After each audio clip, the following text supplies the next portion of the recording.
जय हिंद दोस्तों, मैं अंकित शर्मा स्वागत करते हैं। आशा करते हैं कि आप लोग मस्त होंगे, स्वस्थ होंगे, ज़बरदस्त होंगे। आशा करते हैं कि आपकी पढ़ाई मस्त चल रही होगी। इसी उम्मीद के साथ आज हम लोग पहुंच चुके हैं प्रैक्टिस नंबर सेट नंबर 4 पर। और पहला क्वेश्चन है हमारा, ब्रिटिश औपनिवेशिक सरकार द्वारा भरतनाट्यम पर प्रतिबंध कब लगाया गया था? तो भरतनाट्यम पर ब्रिटिश सरकार ने 1910 ईस्वी में प्रतिबंध लगाया था। पुनः नेहरू की सरकार में, यानी जवाहरलाल नेहरू की सरकार में स्वतंत्र भारत के बाद इसे चालू कर दिया गया।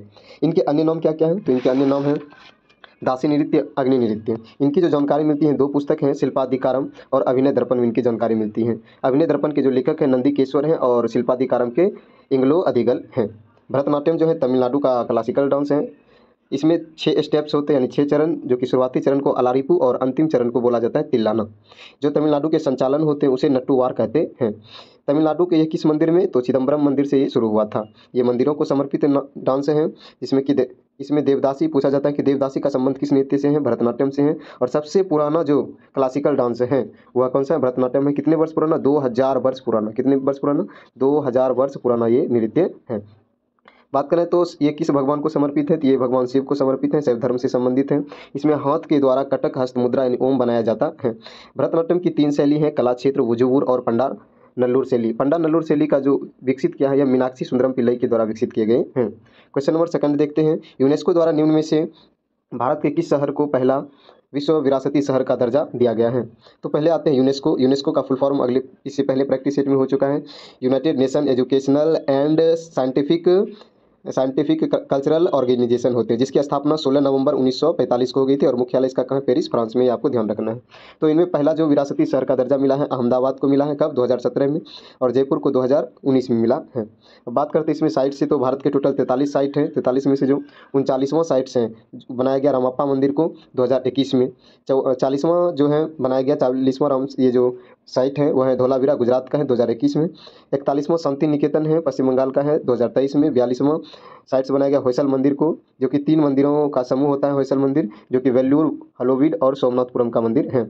ये इसे 2023 में साइट्स में, यानी यूनेस्को साइट्स में शामिल किया गया। और जो अभी वर्तमान में 43वां है, यानी कि सबसे अंतिम कह सकते हैं, 43वां साइट्स मोइद्दम है, जो कि अहोम राजवंश से संबंधित है, जिसकी स्थापना नहीं, इसे शामिल 2024 में किया गया है। एक आता है रानी की वाव, आपने देखे होंगे 100 रुपये के नोट्स में होता है, ये 2014 में इसको शामिल किया गया है। ठीक है। नेक्स्ट क्वेश्चन है, दादा साहब फाल्के पुरस्कार किस क्षेत्र से संबंधित है? तो दादा साहब फाल्के पुरस्कार जो संबंधित है वह सिनेमा से संबंधित है। इनकी शुरुआत 1969 में हुआ है और पहली बार दिया गया था देविका रानी को, जो कि एक महिला थी। तो पहले पुरुष किसे मिला है? तो 1970 में BN सरकार को मिला है। पहले मरणोपरांत दादा साहब फाल्के पुरस्कार किसे दिया गया था? 1971 में पृथ्वीराज कपूर को दिया गया था। और वर्तमान में जो 54वां दादा साहब फाल्के पुरस्कार मिला है वह मिथुन चक्रवर्ती को मिला है। इसमें क्या दिया जाता है? तो 1 स्वर्ण कमल रहता है और 10 लाख रुपये की राशि दी जाती है। अब बात करते हैं, ये तो भारत के हो गए, विश्व में सिनेमा का सबसे बड़ा अवार्ड कौन सा है? तो विश्व में सिनेमा का सबसे बड़ा अवार्ड है ऑस्कर। ऑस्कर की शुरुआत 1929 में हुई थी। यह एम्पास द्वारा दिया जाता है। एम्पास एक संस्था है। भारत की पहली नामित फिल्म जो नामित किया गया था इसके ऑस्कर के लिए वह मदर इंडिया है, 1957 की फिल्म थी, जिसके डायरेक्टर कौन है? महबूब खान थे। अब 2025 में जो नामित है लापता लेडी, ये इंपॉर्टेंट हो जाता है क्योंकि वर्तमान का है, इसलिए इसे ध्यान रखिएगा, लापता लेडीज है, 2025 में। अच्छा, भारत के लिए पहला ऑस्कर कब आया था? तो भारत के लिए पहला ऑस्कर 1943 में भानु अथैया को मिले थे। भानु अथैया जो कि गांधी मूवी के लिए इन्होंने कस्टम डिजाइन की थी। गांधी फिल्म में जो गांधी जी की भूमिका निभाया था वह है बेन किंग्सली, जिसके डायरेक्टर रिचर्ड एटनबरो थे। अच्छा, पहला पुरुष जिसे ऑस्कर मिला है सत्यजीत रे को। अब आपको कमेंट में बताना है कि सत्यजीत रे को किस वर्ष ऑस्कर मिला था। नेक्स्ट है क्वेश्चन नंबर 4। हाँ, एक इंपॉर्टेंट बात, अगर इस वीडियो की आपको PDF चाहिए तो PDF हमारे टेलीग्राम चैनल पे मिल जाते हैं डेली के डेली। और जैसे कि मंडे टू फ्राइडे होता है यह क्लास, तो फिर आपको सैटरडे को A to Z यानी 5 क्लास का आपको मर्ज PDF मिल जाएंगे, जो कि आप निकलवा भी सकते हैं अगर मन है तो। चलिए, तो क्वेश्चन नंबर 4 पे देखते हैं। 4 कहता है कि भारतीय राष्ट्रीय राजमार्ग प्राधिकरण NHAI की स्थापना कब हुई थी? तो NHAI की स्थापना 1998 में हुई थी।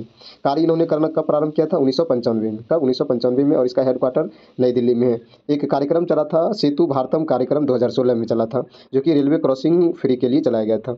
एक होता है संस्था है ब्रो, बॉर्डर रोड ऑर्गेनाइजेशन, जिसकी स्थापना 1960 में हुई थी और हेडक्वार्टर नई दिल्ली में, रक्षा मंत्रालय के अधीन है। बाकी ये जो है NHAI ये सड़क परिवहन के अधीन है, मंत्रालय का अधीन है। क्वेश्चन नंबर 5 कहता है, वर्तमान जनगणना के अनुसार भारतीय राज्य का लिंगानुपात जो है उच्चतम सबसे ज़्यादा किस राज्य का है? तो केरल का सबसे ज़्यादा है, कितना? 1084। अगर यूटी में सबसे ज़्यादा बात करें तो पुडुचेरी का है, कितना है 1037 है। सबसे कम जो केंद्र शासित प्रदेश में दमन व द्वीप का है, लिंगानुपात 618 है। लिंगानुपात होता है क्या है, 1000 लड़कों पर लड़कियों की संख्या होती है। और सबसे कम किस राज्य का है, हरियाणा का। इसलिए हरियाणा के पानीपत से चलाया गया था बेटी बचाओ बेटी पढ़ाओ बेटी बचाओ आंदोलन जो चलाया गया था, बेटी बचाओ बेटी पढ़ाओ आंदोलन।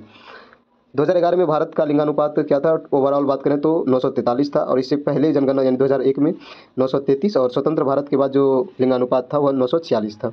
सबसे ज़्यादा किस जिले का है लिंगानुपात, तो माह है जो कि पुडुचेरी में पड़ता है, 1076 व्यक्ति है। अगर शिशु लिंगानुपात की बात करें तो यानी 0 से 6 वर्ष की आयु में, तो अरुणाचल प्रदेश का है सबसे ज़्यादा 972, और सबसे कम है हरियाणा का 834। क्वेश्चन नंबर 6 है, भारत ने ओडिया में कितने आईसीसी विश्व कप जीते हैं। तो अभी तक में विश्व कप जो जीते हैं, इंडिया 2 बार जीते हैं। एक बार 1983 में जिस समय कप्तानी की थी कपिल देव, और एक बार 2011 में श्रीलंका को हराया था, और उस समय कप्तान थे महेंद्र सिंह धोनी। फाइनल कितने बार पहुंचे, 4 बार पहुंचे हैं। एक तो 1983 में जीत ही गए, उसके बाद 2003 में, उसमें उपविजेता रहे हम लोग हैं, और विजेता ऑस्ट्रेलिया रहे हैं। फिर 2011 में पहुंचे तो उसमें श्रीलंका को हराकर हम विजेता रह चुके हैं। फिर 2023 में जो हुआ उसमें उपविजेता रहे हैं, और विजेता ऑस्ट्रेलिया ही रहा था। अच्छा, इसके अलावा और देखते हैं 1983 में उस समय 60 ओवर का होता था ओडीआई। हालांकि 1947 के बाद ये कितना का हो गया, 50 ओवर का। 87 के बाद 50 ओवर का। इसमें वेस्ट इंडीज़ को हम लोग हराए थे 1983 में। कप्तान कपिल देव थे। सबसे ज़्यादा रन के श्रीकांत 38 रन मारे थे। फिर भी man of the match Mohinder Amarnath को दिया गया था, क्योंकि इन्होंने 3 विकेट भी लिए थे और 26 रन भी मारे थे। बात करें 2011 में श्रीलंका को जब हम हराए थे, तो उस समय कप्तान कौन थे, महेंद्र सिंह धोनी यानी माही। सबसे ज़्यादा रन किसने मारा था, गौतम गंभीर ने 97 रन। लेकिन man of the match Mahendra Singh Dhoni को, क्योंकि ये अच्छे विकेट कीपर भी रह चुके थे, इसलिए इन्होंने 91 रन मारे थे। फिर मैन ऑफ द मैच इसे बनाया गया था। ये कहाँ पर हुआ था, मुंबई के वानखेड़े स्टेडियम में हुआ था। अच्छा, बात करें सबसे ज़्यादा बार किसने जीता है, तो ऑस्ट्रेलिया जीता है। कितने बार, 6 बार जीता है। अच्छा, इसकी शुरुआत कब हुई थी विश्व कप की, 1975 में। कब, 1975 में। और 1983 में हम लोग जीते थे। उसके बाद 87 में ऑस्ट्रेलिया, 92 में पाकिस्तान, 96 में श्रीलंका, फिर लगातार 99, 2003, 2007 में ऑस्ट्रेलिया जीते। फिर 2011 में इंडिया, 2015 में ऑस्ट्रेलिया, 2019 में इंग्लैंड, 2023 में ऑस्ट्रेलिया। वर्ल्ड कप में जो है सबसे ज़्यादा शतक किसने मारे हैं, रोहित शर्मा ने। अभी भी खेल रहे हैं, उन्होंने 7 शतक मारे हैं। Man of the match Ponting, जो कि 46, यानी सबसे ज़्यादा मैच किसने खेले, पोंटिंग 46 मैच खेले। सबसे ज़्यादा विकेट किसने लिए, ग्लेन मैग्रा 71 विकेट। और सबसे ज़्यादा रन आज भी है सचिन तेंदुलकर का। क्वेश्चन नंबर 7 है, आत्मकथा बलूता किस लेखक या लेखिका ने लिखी है। ये आत्मकथा जो है बलूता है, दया पवार की लेखिका है।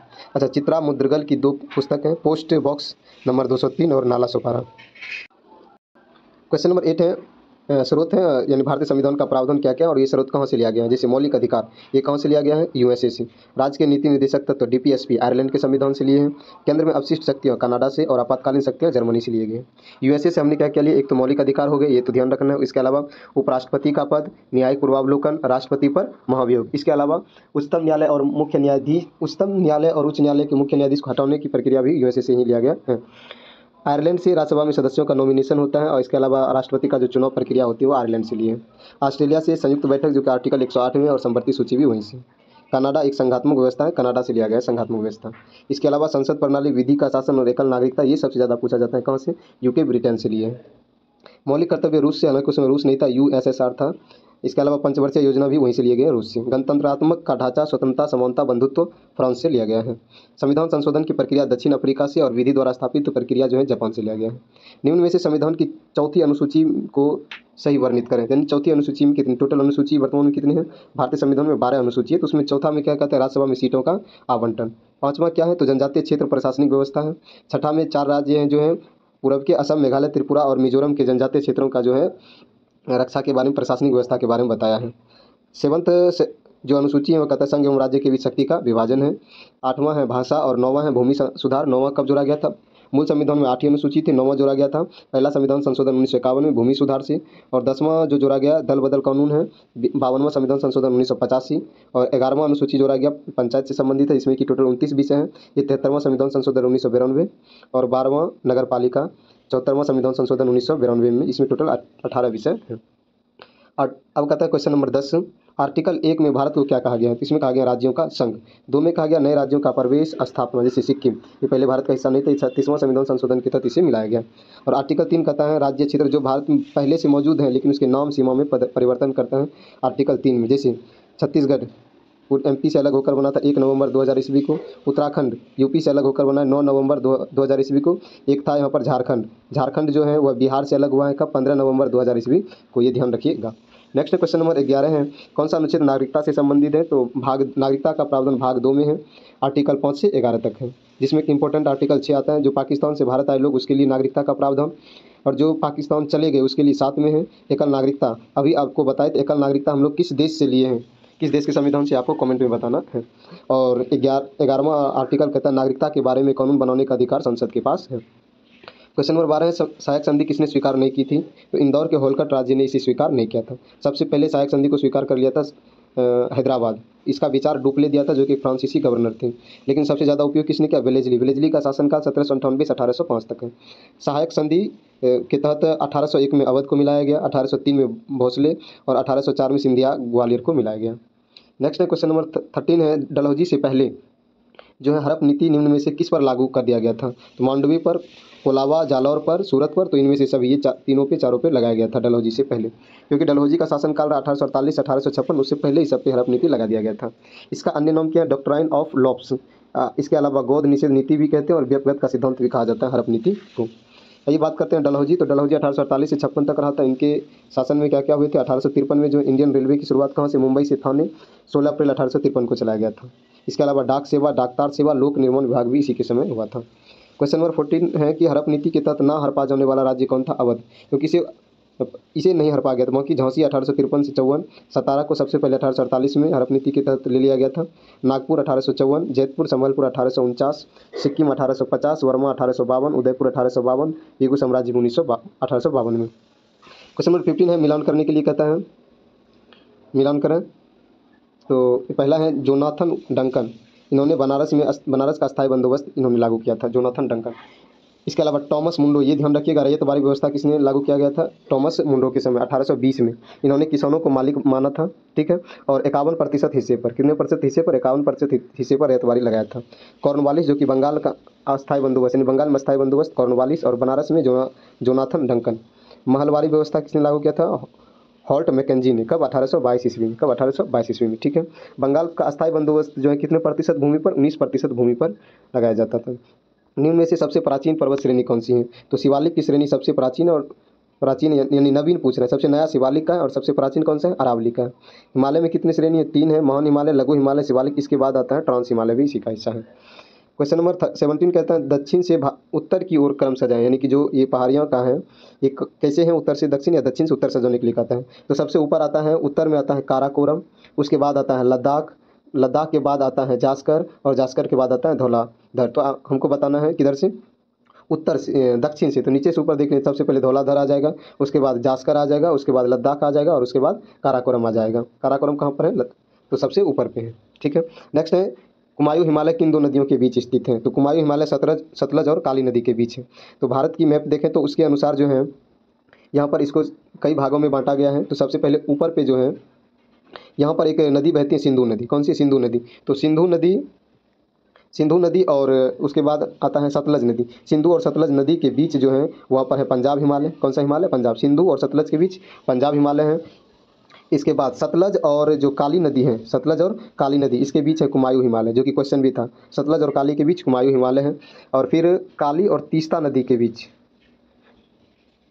काली और तीस्ता नदी के बीच जो है वह है नेपाल हिमालय। कौन सा हिमालय है? नेपाल हिमालय है। और तीस्ता और दिहोंग, जिसे ब्रह्मपुत्र का ही नाम है दिहोंग, जो कि अरुणाचल प्रदेश में है, तो इसके बीच में है असम हिमालय। कौन सा हिमालय है? असम हिमालय। तो फिर से एक बार देख लीजिए कौन कौन से बोले। सिंधु और सतलज के बीच कौन सा हिमालय? सिंधु और सतलज के बीच पंजाब हिमालय। सतलज और काली के बीच कुमायूं हिमालय। काली और तीस्ता के बीच नेपाल हिमालय। और यहाँ पर आ जाता है तीस्ता और ब्रह्मपुत्र के बीच कौन सा हिमालय? असम हिमालय हो जाता है। ये ध्यान रखिएगा, यहाँ सब कुछ लिखा, एक बार आप दोबारा से इसे नोट कर लीजिएगा, पढ़ लीजिएगा, ठीक है। हम बता दिए। नेक्स्ट है कि किन दो नदियों के मध्य विष्ट द्वाब फैला हुआ है? तो विष्ट द्वाब कहते हैं दो नदियों के बीच की जो भूमि होती है, ये वाला हिस्सा, जैसे ये नदी बह रही है, इसको बोलते हैं द्वाब। क्या बोलते हैं? द्वाब। तो विष्ट द्वाब, अलग अलग नाम है सभी का। तो विष्ट द्वाब है, ब्यास और सतलज के बीच के द्वाब को विष्ट द्वाब कहते हैं। चाच द्वाब क्या है? झेलम और चिनाब के बीच। रचना द्वाब क्या है? चिनाब और रावी नदी के बीच के क्षेत्र हैं। वारी द्वाब रावी और ब्यास के बीच, रावी और ब्यास के बीच है वारी द्वाब। सिंध सागर, झेलम और सिंधु। सबसे बड़ा जो द्वाब है गंगा यमुना के बीच का द्वाब है, जिसके जो कितना है 60,500 किलोमीटर है। नेक्स्ट है क्वेश्चन नंबर 20, भारत में सर्वाधिक क्षेत्र का सबसे पुराना सार्वजनिक क्षेत्र का सबसे पुराना बैंक कौन सा है? तो सार्वजनिक क्षेत्र का जो सबसे पुराना बैंक है वह है इलाहाबाद बैंक। कौन सा बैंक? इलाहाबाद बैंक है। जिसकी स्थापना 1865 ईस्वी में हुआ था। अब बात करें पंजाब नेशनल बैंक की 1894 में स्थापना किसने किया था? लाला लाजपत राय और दयाल सिंह मजीठिया ने। बैंक ऑफ बड़ौदा का स्थापना 1908 ईस्वी में तैयबजी राव गायकवाड़ के द्वारा किया गया था। क्वेश्चन नंबर 21 है, सेबी की स्थापना कब हुई थी? सेबी है क्या? तो सेबी है security and exchange board of India, Hindi में बोले तो भारतीय प्रतिभूति एवं विनिमय बोर्ड, जिसकी स्थापना कब हुई थी? स्थापना 12 अप्रैल 1988 को। 12 अप्रैल 1988 को। हेडक्वार्टर कहाँ है? मुंबई में है। किस एक्ट के तहत? 1992 एक्ट के तहत। इसे वैधानिक मान्यता कब मिला है? 1992 में मिला है। ये क्षेत्रीय, इसके जो क्षेत्रीय कार्य हैं किसके? तो सेबी के तो 4 क्षेत्रीय कार्य हैं, अहमदाबाद, दिल्ली, चेन्नई और कोलकाता। इसमें टोटल 9 सदस्य होते हैं। एक सदस्य जो अध्यक्ष जो होते हैं इंडियन गवर्नमेंट की तरफ से, 5 अन्य सदस्य भी इंडियन गवर्नमेंट की तरफ से, 2 सदस्य वित्त मंत्रालय की तरफ से और 1 सदस्य जो है आरबीआई की तरफ से आता है। ठीक है। सेबी के जो पहले अध्यक्ष थे कौन थे? तो सेबी के पहले अध्यक्ष एस ए दुबे और पहली महिला अध्यक्ष कौन बनी थी? माधवीपुरी वुच। वर्तमान में अध्यक्ष कौन है? तुहिन कांत पांडे हैं। 3 साल का इसका कार्यकाल होता है। अच्छा, सेबी का कार्य क्या होता है? शेयर बाजार के विनिमय करना। ठीक है। नेक्स्ट है क्वेश्चन नंबर 22, भारत में औद्योगिक वित्त क्षेत्र में सर्वोच्च संस्था कौन सी है? तो ये है भारतीय औद्योगिक विकास बैंक, ईडबी जिसे कहते हैं। इसकी स्थापना 1 जुलाई 1964 को मुंबई में इसका हेडक्वार्टर है और सहायक कंपनी एलआईसी जो है लाइफ इंश्योरेंस कंपनी है और सिडबी भी अभी जो देखें ये दोनों हैं इसकी सहायक कंपनियां। आईएफसीआई क्या है? तो इसकी स्थापना 1948 में, हेडक्वार्टर नई दिल्ली में है। क्वेश्चन नंबर 23 कहता है भारत में प्रथम स्टॉक एक्सचेंज किस वर्ष स्थापित हुआ था? तो ये 1882 में स्थापित हुआ था। इन्होंने कार्य करना 1882 में ये कार्य करना शुरू किया था, हालांकि स्थापना 1875 में ही हो गया था। ठीक है। ये भारत और एशिया का सबसे पहला स्टॉक एक्सचेंज था। ठीक है। इसके अलावा बम्बई स्टॉक एक्सचेंज जिसकी स्थापना यानी कि इसकी शुरुआत जो हुई है वो वही है बम्बई स्टॉक एक्सचेंज, जिसका हेडक्वार्टर दलाल स्ट्रीट मुंबई में है। इसी के द्वारा संवेदी सूचकांक जारी होता है सेंसेक्स। ये शेयर बाजार के रूप में मान्यता इसे 1956 में मिला है। ठीक है। एक आता है एनएसई नेशनल स्टॉक एक्सचेंज, जिसका हेडक्वार्टर भी मुंबई में है। स्थापना 1992 में। पहली इलेक्ट्रॉनिक ट्रेडिंग शुरू इन्होंने 1994 में किया है। स्थापना फिरमौनी समिति की सिफारिश पर। 24वां क्वेश्चन कहता है कौन से यंत्र समुद्र के स्तर से ऊपर की वस्तुओं को देखने के लिए पनडुब्बी में प्रयोग किया जाता है? तो पेरिस्कोप का प्रयोग किया जाता है। आइए और भी देखते हैं। जैसे हो गया पायरोमीटर। पायरोमीटर क्या करता है? ये टेम्परेचर मापता है। ओडोमीटर गाड़ी में कितना दूरी चली गई ये मापता है ओडोमीटर। सोनार क्या है? तो पानी के अंदर वस्तुओं को देखने के लिए। सोनार का फुल फॉर्म क्या होता है? आप लोग लिख लीजिएगा कॉपी में। एक आता है रडार। रडार भी बहुत एग्जाम में पूछा जाता है, ये दोनों का ध्यान रखना है। ठीक है। टेकोमीटर आता है वायु की गति को मापने के लिए। एनीमोमीटर हवा की गति। फाइदोमीटर समुद्र की गहराई। हेलियोस्कोप सूर्य को देखने के लिए और गिंगार काउंटर जो है अल्फा बीटा गामा की किरणें देखने के लिए। क्वेश्चन नंबर 25 पर रासायनिक परिवर्तन का उदाहरण नहीं है, तो जल का वाष्प में बदलना ये भौतिक अवस्था है। ऑप्शन के अनुसार यही सही हो जाएंगे।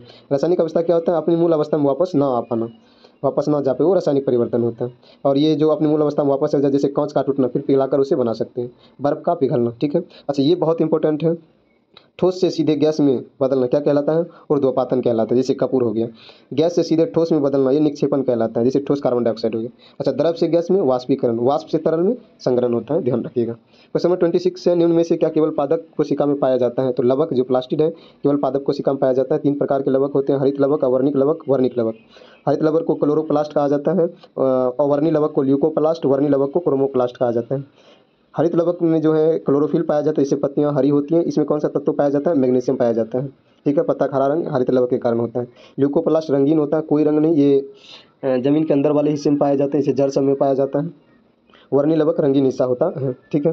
नेक्स्ट है कि लवक शब्द का पहला प्रयोग सिम्पर ने किया था, कब? 1885 में। इसकी खोज किसने किया था? हैकल ने 1885 में ही किया था। इसके अलावा जो टमाटर है, टमाटर का लाल रंग किसके कारण होता है? किस लवक के? लाइकोपीन के कारण। हल्दी का पीला रंग करक्यूमिन के कारण। गाजर का लाल रंग केरोटीन के कारण। चुकंदर का लाल रंग विटामिन के कारण। मिर्च का तीखापन कैप्सोसिन के कारण होता है। क्वेश्चन नंबर 27 है मानव शरीर की त्वचा सबसे भारी परत क्या कहलाती है? मानव शरीर की जो त्वचा की सबसे भारी परत है उसे क्या कहते हैं? एपिडर्मिस कहा जाता है। जो त्वचा का निर्माण होता है एपिडर्मिस कोशिका से होता है। एपिडर्मिस जो होती है किसकी बनी होती है? क्यूटिन पदार्थ की बनी होती है।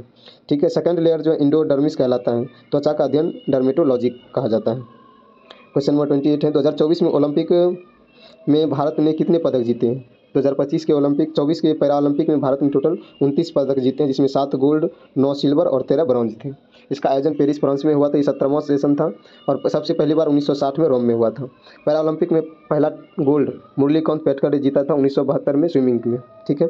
अच्छा, इसके ध्वजवाहक जो रहे हैं उद्घाटन के समय कौन रहे? सुनील अंतिल और भाग्यश्री, और समापन के समय हरविंदर सिंह और प्रीति पाल रहे थे। ठीक है। अवनी लेखरा 2 पैरा गोल्ड जीते हैं। इसका संबंध किससे? निशानेबाजी से, याद रखिएगा, संबंध ही पूछता है सबसे ज़्यादा। कौन सा राज्य किसानों से सभी फसलों को एमएसपी पर खरीदने वाला भारत का पहला राज्य बन गया है? हरियाणा। बहुत अच्छी बात है ये। तो ये एमएसपी क्या होते हैं, मिनिमम जो होते हैं सपोर्ट प्राइस होते हैं, न्यूनतम समर्थित मूल्य होते हैं। टोटल 22 फसल होते हैं। गन्ना के लिए क्या ये एमएसपी है? नहीं है। गन्ना के लिए एफआरपी है, फायर एंड रेम्यूनरेटिव रिसोर्स होता है, इसे प्राइस होता है, सॉरी। तो गेहूं के लिए इसका क्या प्राइस है? तो 2425 रुपये प्रति कुंटल, जौ के लिए 1980 रुपये प्रति कुंटल, सरसों के लिए 5950 रुपये प्रति कुंटल है। एमएसपी तय कौन करता है? कृषि लागत और मूल्य आयोग द्वारा तय किया जाता है, सीएसपी के द्वारा, जिसकी स्थापना 1985 में हुई थी। लास्ट क्वेश्चन है, खो खो विश्व कप 2025 में पुरुष एवं महिला वर्ग का खिताब किसने जीता है? तो पुरुष एवं महिला वर्ग का खिताब भारत जीता है, जिसके उपविजेता कौन रहे? नेपाल। उपविजेता नेपाल रहे। पुरुष और यानी मेल और फीमेल दोनों में जीता है। ये पहला संस्करण था, इसलिए इंपॉर्टेंट हो जाता है। इंदिरा गांधी स्टेडियम नई दिल्ली में इसे खेला गया था। इसका शुभंकर, तारा और तेजस, ये लगभग जनवरी में हो गया है ये मैच। ठीक है, इसमें जो कैप मेल में मिला है प्रतीक को मिला और फीमेल में प्रियंका इंगले को मिला है। खो खो में 9 प्लेयर होते हैं, एक्स्ट्रा प्लेयर भी 3 रहता है। ठीक है, इसमें टोटल 4 पारी होते हैं, प्रत्येक पारी जो है 9 मिनट का। इसमें 5 एम्पायर होते हैं, जिसमें कि अंपायर अधिकारी 5 होते हैं, 1 रेफरी होते हैं, 2 अंपायर होते हैं, 1 स्कोरर होते हैं और 1 टाइम कीपर होते हैं। चलिए ठीक है, तो यही था आज का हमारा सेशन। और एचडब्ल्यू ये था कि खिलाड़ी और सभी खेल में यानी किस खेल में कितने खिलाड़ी होते हैं, ये आपको कॉपी में अपने छाप लेना है, कहीं से लिख लेना है। ठीक है, और याद भी कर लेना है। तो चलिए मिलते हैं नेक्स्ट क्लास में। आप लोग कमेंट में ज़रूर बताइएगा आपको आज की क्लास कैसी लगी। मिलते हैं, धन्यवाद, जय हिंद।